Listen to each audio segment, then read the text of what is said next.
صحیح بخاری حدیث نمبر 1۔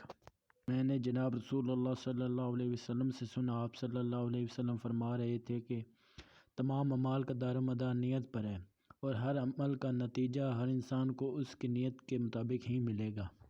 بس جس کی ہجرت ترک وطن دولت دنیا حاصل کرنے کے لیے ہو یا کسی عورت سے شادی کی غرض سے ہو، بس اس کی ہجرت انہی چیزوں کے لیے ہوگی جن کے حاصل کرنے کی نیت سے اس نے ہجرت کی ہے۔ صحیح بخاری حدیث نمبر 2۔ آپ نے فرمایا کہ ایک شخص حارث بن ہشام نامی نے حضرت محمد صلی اللہ علیہ وسلم سے سوال کیا تھا کہ حضور، آپ پر وحی کیسے نازل ہوتی ہے؟ آپ صلی اللہ علیہ وسلم نے فرمایا کہ وحی نازل ہوتے وقت کبھی مجھ کو گھنٹی کی سی آواز محسوس ہوتی ہے، اور وحی کی یہ کیفیت مجھ پر بہت شوق گزرتی ہے۔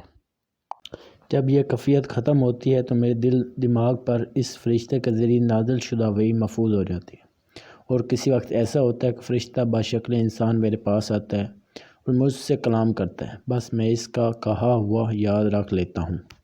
حضرت عائشہ رضی اللہ عنہا کا بیان ہے کہ میں نے سخت کڑاکے کی سردی میں حضرت محمد صلی اللہ علیہ وسلم کو دیکھا ہے کہ آپ صلی اللہ علیہ وسلم پر وحی نازل ہوئی، اور جب وحی موقوف ہوتی تو آپ صلی اللہ علیہ وسلم کی پیشانی پسینے سے سربوز ہوتی۔